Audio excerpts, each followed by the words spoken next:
Bob's loading now. Oh, there we go. Hey. Hey, you boys aren't. Works. Sounding nice and surprised. Okay. Let's see if I can. Okay, I'm not sure who people are going to see, but apparently I'm presenting to everybody, so I'm not quite sure what they are getting on their screens. Just a quick look. I turn it like that. Does that turn Twitter what it shows? It turns you guys. Yes. But apparently I'm presenting to everybody, so I'm not quite sure what they are getting on their screens. Just a quick look. Okay, I think Twitter what it shows. It turns you guys. Yes. Okay, hopefully everyone's got both of us. We may need to come back and look at the recordings later, because if I have two pictures going on, it just confuses me. So guys, clearly I need to stop me from my knees. Clearly a massive win for the All Blacks, 8-42. So I see you're not crying. So clearly you guys weren't. We stopped crying. Too surprised. The 10th minute. Yeah, stopped crying around the 15th, 20th minute, and then just. I think we watched mostly the Olympics after that. Oh well, that's so we're going to talk about handball for the next. Yeah, if we could. For the next half hour. Oh dear. Pretty grim. It was. I guess it's the halftime thing said. It started off with both sides turning the ball over, and you guys getting the first points on the board, and then and then the All Blacks clicked into gear, and it all kind of went pear-shaped. Clearly, injuries didn't help either side. No, I think Matt Giddo going off ruined any structure for Australia. And I think, and then obviously followed by Tamura. But I think also a couple of the tries were probably scored when you guys were down to 14 men in the first half, where you guys you had someone laying on the floor. Still, so I think you're being generous. I don't think you would help. Yeah, to the All Black jersey. Yeah, very generous. Yeah. So I got the All Black jersey on underneath as well. My wife did say, that I was sleeping in the spare bed if I wasn't supporting the All Blacks tonight. So she is a Kiwi.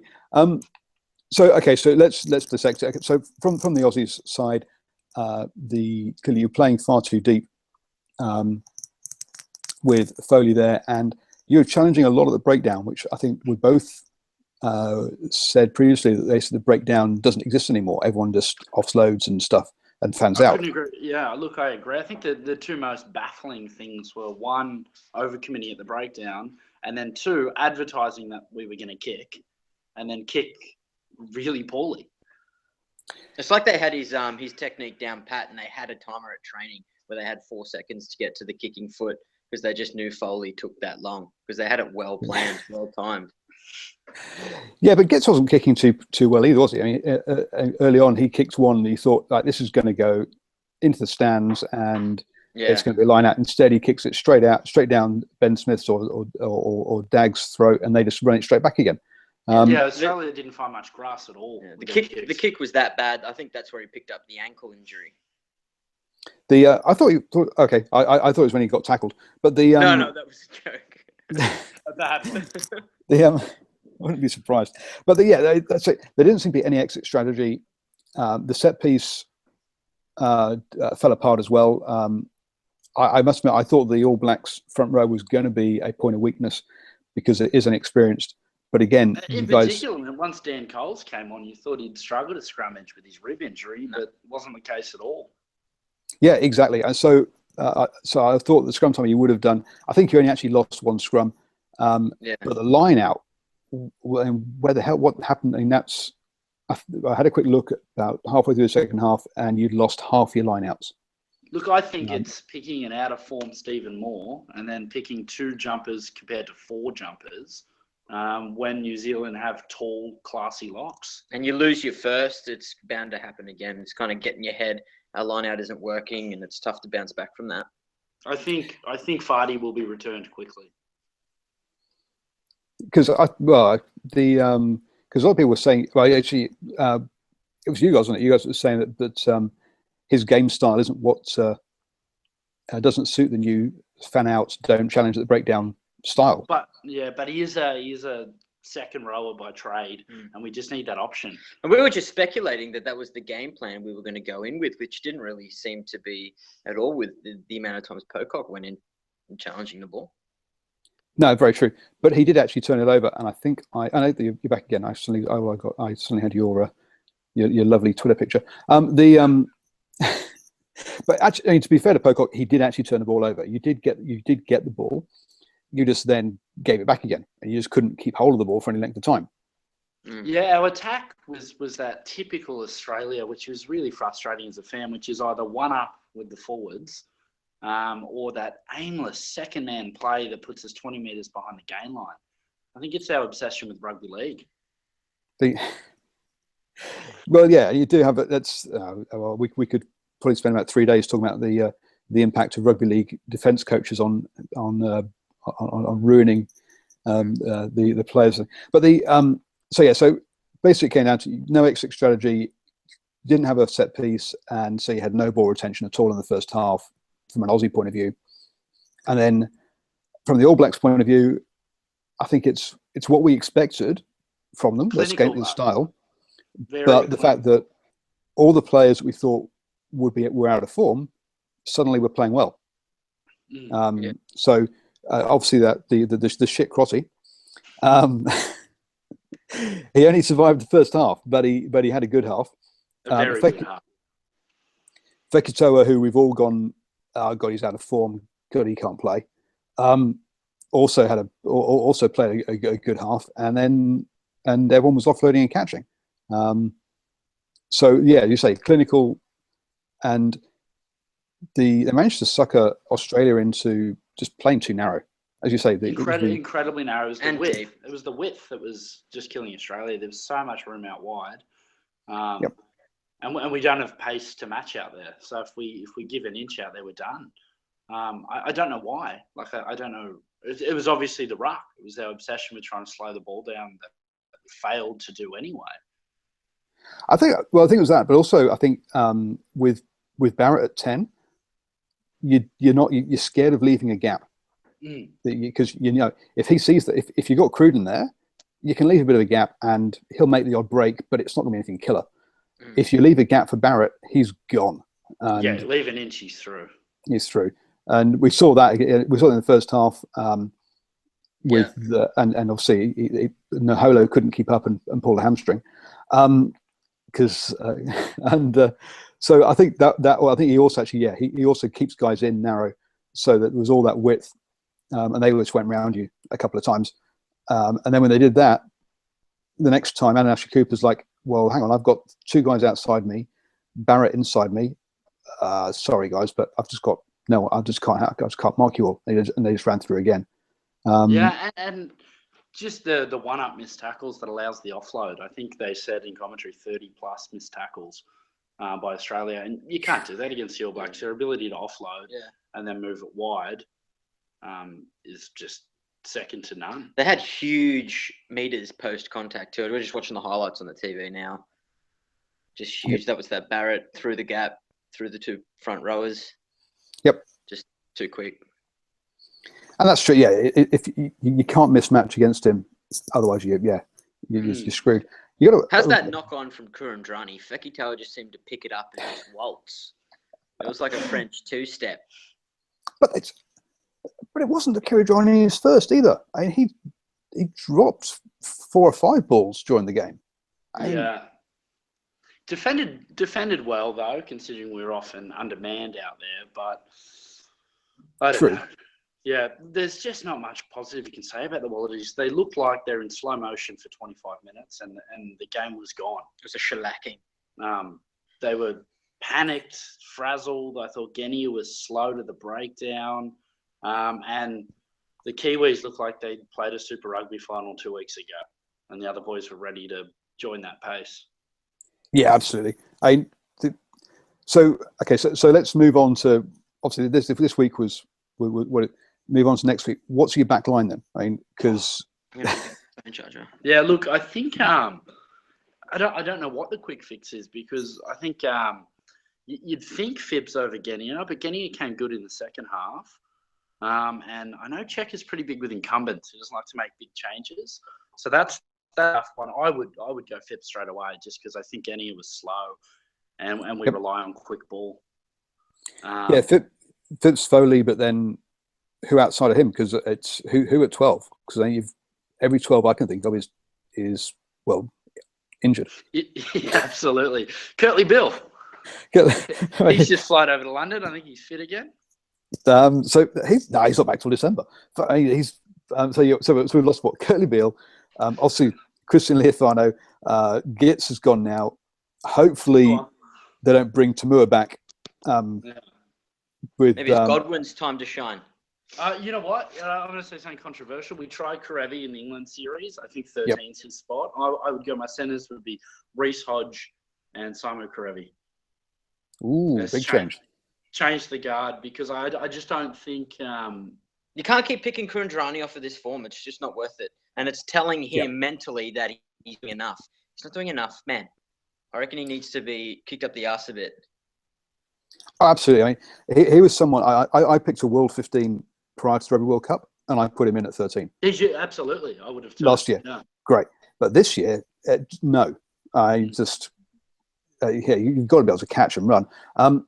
So, but I can't see him changing both. I just can't see Chekhov changing both centres. No. Look, realistically, you'd think the change will be Tamil if fit, and Karevi stays at 13. But Kurandrani stays at 13. You move Karevi on the bench. You'd think he'd go, not change nothing too dramatic because they've just been from camp. But I'm saying what I'd like to see is a more dramatic shift there. And my concern is that Foley has never looked good unless there's a 10 playing 12. Yep. He's a big Foley fan. I think he's class. But when he's on his own, he's never played well. City Uni for the Waratahs. When he's got Beale outside him, when he has Giddo outside him, he looks class.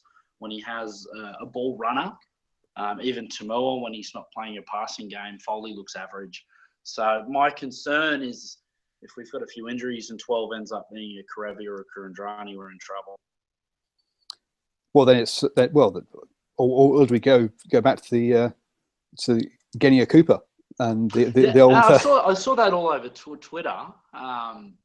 It's hard to argue for. I mean, when was the last time Quade Cooper had a good game? It's been 2 or 3 years.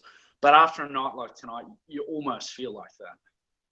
Well, Genia's not played since January. I heard the commentators say, and then you put him in for a full 80 minutes. Yeah, I don't think that was the plan. No. But he was off the pace 10 minutes in. Yeah, I credit to the fact that he actually made it through the 80 minutes without sort of breaking down. But even so, he wasn't up for it. There's no way he wasn't fit enough. And then I think for the big issue for the Wallabies, there's no one out wide other than Folau that looks dangerous. Adam Ashley Cooper looks safe. There's no sting. Haley Petty looks horrendous. But there's no firepower out there at all. But do you put Haley Petty to? That's the other thing. Do you put Haley Petty to 12? To 15, and bring Folau in at 13? The more ball he gets, the better. So I'm not opposed to it. I just think it roadblocks Karevi, who probably is on Super Rugby form, the future in our centres. Yeah, I agree. He needs to be given a chance, definitely. Yeah. When you look at the way he played Super Rugby, that'd be my only reluctance there. I mean, Folau was our best on park again. So bring Mitchell back instead of Haley Petty? I think so. If he's fit, he looks fat, but at least starting on the bench. He likes the foie gras too much. There's no way. You've got to get him out of France. He just can't keep the weight off in France. That's the problem. Well, he's back here hanging out with Delta Goodrum, so there's not much. Oh dear, Delta Goodrum exercise. And then on the All Blacks side, I guess we got a few injury worries there because. Actually, just last one. I really hope they do not bring Tamua back. Having done a lot of commenting about concussion, I really don't think a guy should be playing the next week. Having seen, and with his contract being in Europe, I think it's time for him to take some time off. Plus, his form this year in the Super Rugby. Yep. Yeah. But I can see them. I can see them trying to rush him back as everyone else is injured at 12. Well, if you look at it, it can't get any worse from here. The biggest defeat in New Zealand is a lot bigger than it was tonight. So I reckon next week he takes some risks. Yeah. Well, you'd hope Concentrate on that South African test. If you want to run Kurandrani in that South, you got to play the team you want to play South Africa against next week, almost just to work on the combinations. And I don't think things like they're probably not as threatening out wide. It just depends on what team they play and how they perform tonight, I guess, before I comment on the South African backline. But I think what's frustrating as an Australian fan, it sent poor coaching. A lot of our issues, not even. I know the Cattle's not to the standard of NZ, like it's not. But the coaching, the breakdown, was horrendous. The reads out wide were horrendous in defence. Yeah. And then gone off our skills in our kicking game. Mick, the kick's been bludging. Yeah, they're talking up the kicking game and then kicking like that. Fair enough, you want to kick it more, but don't advertise it and then kick it like shit. I think the ball hit the grass maybe once. Every other time we perfectly found the best 3 counter attackers in the world.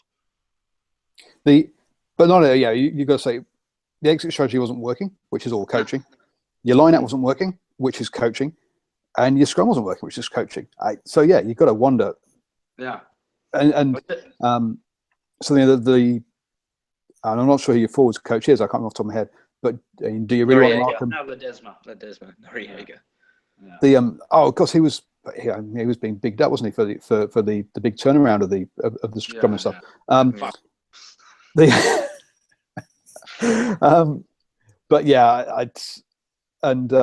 whoever's doing the exit strategy and the kicking coach needs to be given a rocket up his arse and said, look, sort it out, because that you're right, it is coaching.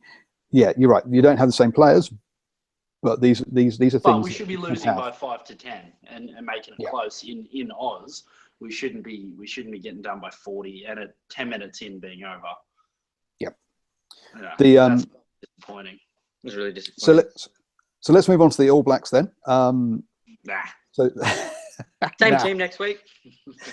Well, no, it can't be, can it? Because did you see what happened to Crosby? Because I was suddenly like, well, what the hell's Cruden doing on the pitch?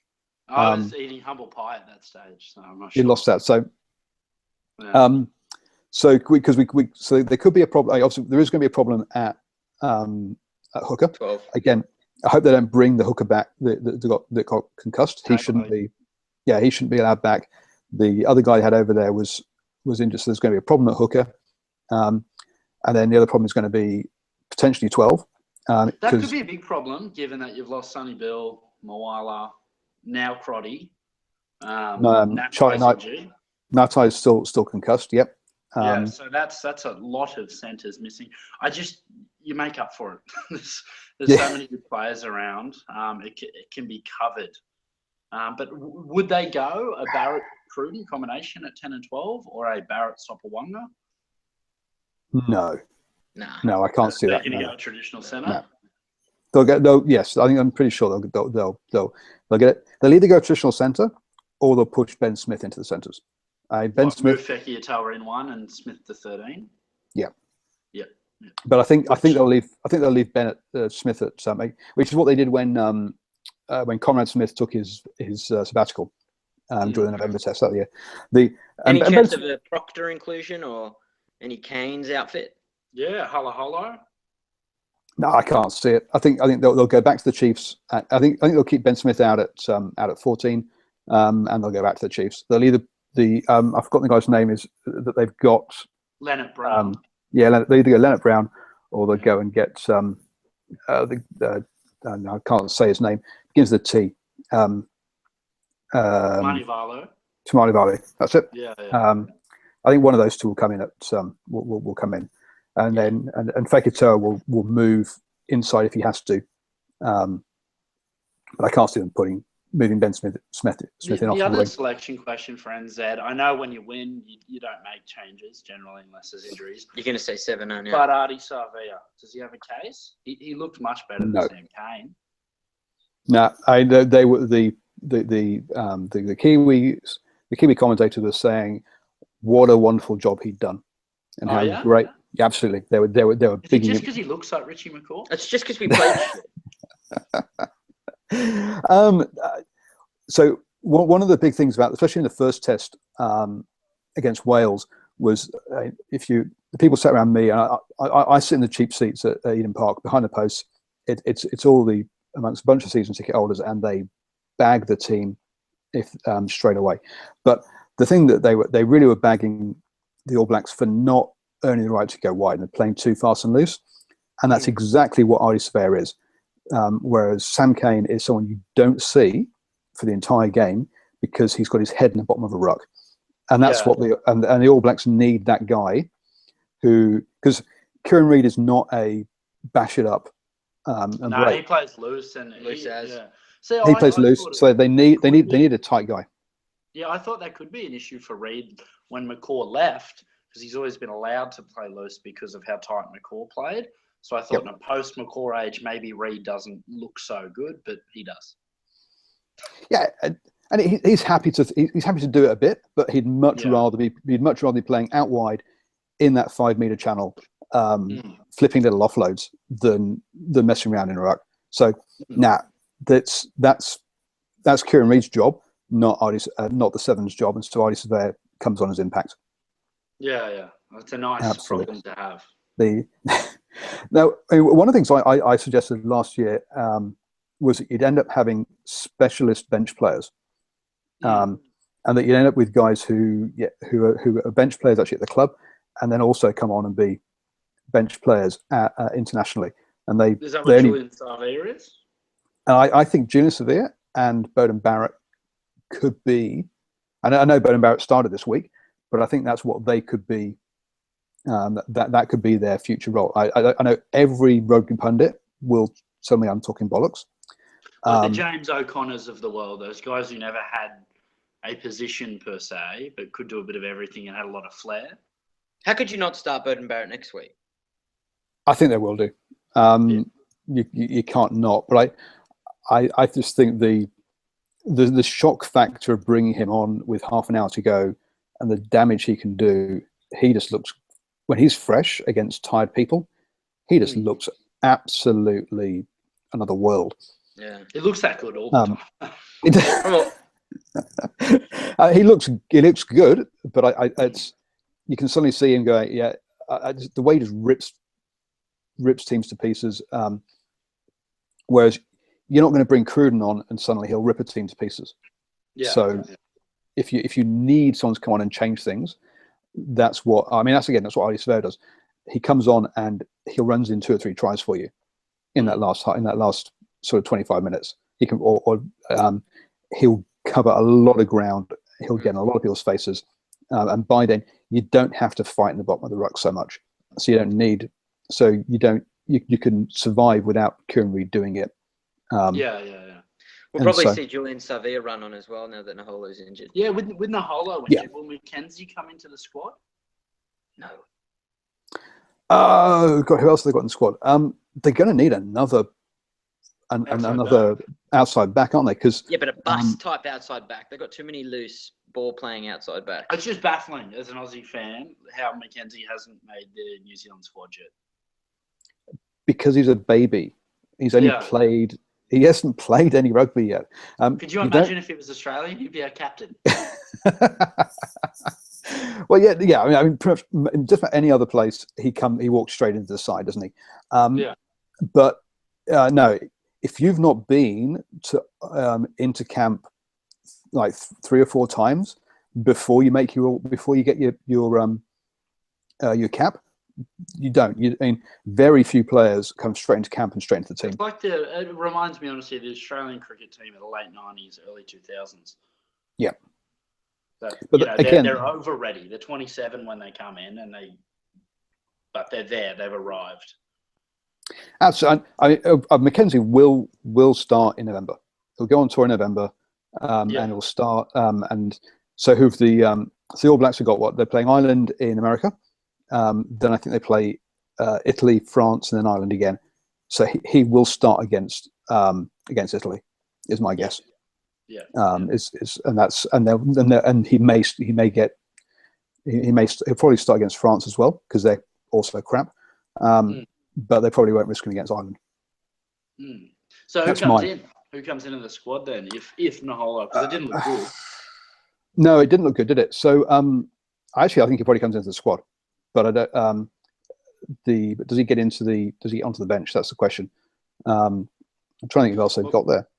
Well, how could you not put Woodward in? He's running on for the Canes. He's never going to start. Do you have the answer to that? We've never worked out why was that bum playing over Sevilla at the Hurricanes.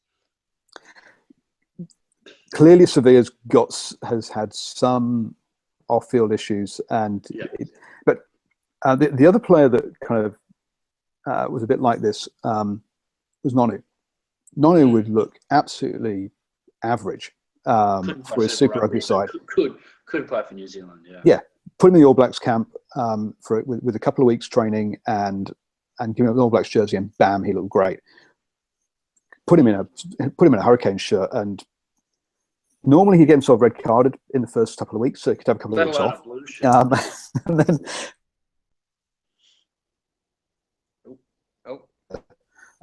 I'd so much. I was thinking, look, you got Piripu, Anscombe, and non outside him. Here's the future of the Blues with All Blacks either side. This is the All Black. This is the Blues combination for the next X years. Yeah, this shit. So anyway, but that was my. But you're right. No, so I think to a certain extent, he's a big game player. He needs it to be a big game, and if it's not the biggest game, then why am I kind of here? Kind of stuff. And so I think there's probably been an element of that. I don't think he coped with the come down of the Rugby World Cup. That's my guess. Yeah. The rest of it, didn't it? The rest of them fine. And it's amazing that you got to commend the coaches there. They've managed to keep these guys infused and wanting to play after that, because it's got to be a hell of a come down. Hey, two-time world champions.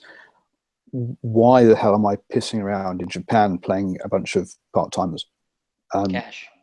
Yeah, and they still turn up, and they've kept the end. Yeah, but cash can only at the end of the day, because it just becomes a number. So they've got to motivate the players, and I don't think. So I think the coaches have done a good job motivating them and getting them back up to. How rough was Matt Giddo going down, knowing the cash that he's given up to be here? That was hard to stomach as an Aussie fan, knowing we needed him to play well for us to have a chance, and then just knowing what he'd given up to be here. Better. And that's bullshit as well. He shouldn't have to give this up. And the French need to get Toulon needs to get drawn over the coals for this. But yeah, he knew, didn't he? He sat there, he's shaking his head. I can't walk, but they're like, but strap me up anyway, and I'll hobble around for 5 minutes. He was never going to stay on. You could tell he wanted to. Absolutely, I mean, as you say, he's given up what, $250,000 apparently, flown down. Kids, yeah, everything. The training camp would be bloody grueling. Well, but hang on, the top 14 start this week, so he would have been in pre-season otherwise. So can you imagine how pissed they're going to be? We're going to see it in the papers tomorrow. Bougelat's going to come out and complain again. I've paid X million for this guy and he's not playing for me. What he forgets to tell everybody is, in France, their social security system picks up the wages for anyone who's injured. He doesn't pay the guys when they're injured. It's all a horse shit. So the government pays these guys wages when they're injured, and yet he complains about it. So, I mean, obviously he got pissed off because it sucks to be the French government. That's brutal. No wonder they got death taxes. Their taxes are crazy. But the other piece is obviously he had Halfpenny there, who sat out pretty much the whole season, injured, after getting the best goal kicker in the world to come in at 15 because Johnny Wilkinson had retired, and he doesn't play for you. Not to mention Quaid, who's been running around the Alps for 6 months with his chick. Yeah, but that's because he got told to bugger off and get out of here. We don't like you. Does his wage get paid then, or do you have to be injured? I think you have to be injured. They should have injured him. Clearly, he upset the owner and the coaches there, because they were just happy for him to go, weren't they? Clearly, they never let anyone go and play sevens. No, you must be a pretty big dickhead. They've hung on to O'Connor for 2 years. So. O'Connor is somehow he's that kid at school who does all the bad stuff and never gets caught, isn't he? He's one that's sort of always around it, and you know he's the instigator, but for somehow he never gets the punishment. Whereas you've got Beale. I mean, Beale can't he can't pick his nose out being on the front page of the paper and everyone noticing it and seeing it. He just and the other one is Cipriani. And Danny Cipriani is one who, if he ever makes any error, they spot it. Did you see the time he got run over? He posts pictures of himself dancing on Instagram like a dick, so rugby people just want to hate him. Yeah, and O'Connor's all about breakfast with his girlfriend. And people like that stuff. He's a good guy.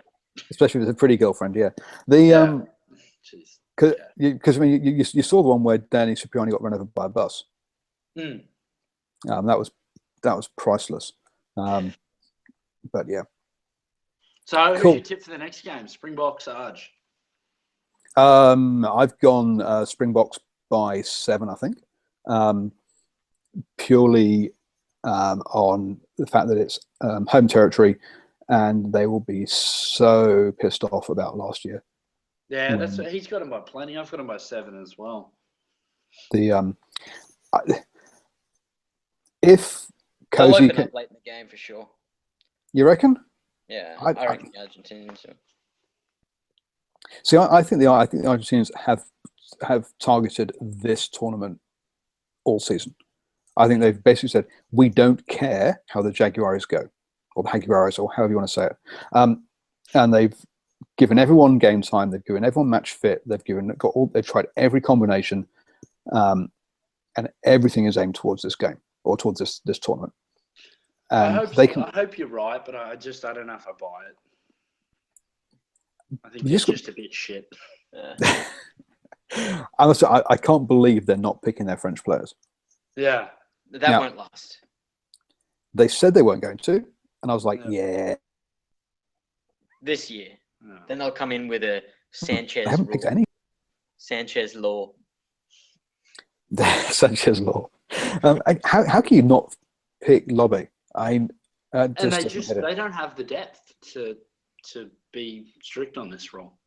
No, and it's the toughest competition in the world, the Rugby Championship. They'll just get dusted every week. So they, I hope they've done what they've done at the Rugby World Cups, where they target the World Cup and they turn up and they play, and I hope that's what they've done here. So that's what I'm banking on. So that's why I've gone and put them to come second in the tournament, which you guys are just going to laugh at. But no, you might be right. You won't be right. Australia won second. Okay, you won't be right either. Well, okay, this is my problem. Australia, you say, yeah, Australia won't come second. We then say, yeah, Archie's, the Jaguares have been awful. They can't come second. You then look at the Springboks and go, Alistair Cozy's deliberately saying, I won't play the Lions style. Well, that means they're crap too, so they can't come second. One of you, how exciting World Rugby would be if New Zealand didn't exist. One of you guys has got to come second. Oh dear! Just know New Zealand. This World Rugby would be very exciting. Well, that's right. I remember this article last year. It's going, who's the second best team in the world? Because at least you can debate that. You can't. So yeah, you can't debate who's first. But yes, so no. So I'm going for South Africa by about 7 because they'll just be so pissed off at losing last year. It'll be interesting to see how they play. I think that'll be the most interesting thing with the Box. Yep. They'll play very similar to how they did against Ireland. Of the old school plus the Lions attack, because they just can't help it because most of them are Lions. Yeah, but how do you get past the ball past Delendi? Yeah, I mean, he just doesn't pass the ball. Yeah, he's I'm surprised how remedial he turned out. he looked good when he showed up on the scene, and now he's just up and down number 12. He did, but even during the Rugby World Cup, I mean, I looked at some of his stats, and he literally just never passed the ball. Yeah. And he was kind of the new Jamie Roberts. But without the ability to get over the game line. But he does. I know he's a big lad. He does smash it up. But I just couldn't. How can you have a 12 who never passes the ball? That's just crazy. Yeah. You're not gonna beat New Zealand with a ball carrying 12. No. And you're not gonna beat. And I think it's become now. You're not going to beat your South Africa, Australia, or England as well. It's not just you're not going to beat the top guy. You're not going to beat the second tier guys either, because they're all now playing such good defense. You've got to add something. Australia's not. Let's be serious. Well, no, but last season you were. Sorry, around the World Cup, you guys kept Wales out for however many for like 15 minutes with the player down and 2 players down and stuff. Well, exactly. These are the guys that bash it up. I'm saying if you take that Wales style or that South Africa style, you're not gonna. You can't beat these teams anymore. Yeah. Cool. It's been great chatting, guys, but it is it's been late here. We'll have to do it again. I don't know if anyone else is if they can see us, because when we just quickly jumped on the computer, then we could only see you. So I don't know. It's all about me, isn't it? Could you hear yourselves? I can hear us, but I don't know. Yeah, well, thanks for having us. It's been awesome. We'll have to do it again, and we'll Skype you on the podcast sometime. That'd be great. So if you look now, can you see yourselves? Oh, we're not looking anymore. Oh yeah. Oh, okay. Get your phone out. See if you can do it. It'd probably be worth it because something's definitely changed now. Because I've just tried presenting you. So this would be a good experiment for next week, or for whenever. No, that's stayed. Hang on. I'll open it again. Do a dance or something. Yeah, we're actually going to start incorporating video with our podcast. We bought a camera today, sorry. Oh, really? Yeah, so we're going to see how that goes. It won't be live because that's too difficult. We're just going to upload it after. So you can see our reactions. Oh, there's your Twitter photo. You can see my Twitter photo, okay? Yeah. So you can't see you guys. No, just the Twitter photo. That's too difficult. We're just going to upload it after. And audio. So you can see there's audio. That's good. Right now it's you. You can see my Twitter photo, okay? Oh, so I'm doing the whole. Yeah. You can't see you guys. Just the Twitter photo. It's too difficult. We're just going to upload it after. Yeah, sweet. Okay. We'll work it out. Yeah, we'll see. Thank you so much to the 7 viewers who have put up with us pissing around there for a bit and been listening. Thanks, guys. I'm all up for doing it for after next weekend's game as well. But let's chat midweek. Yeah, Sweet. perfect, beautiful. We'll be up at 3 a.m. as well if you're interested after the Springbok game. Nah. I'm off to. Cheers, guys. Good night.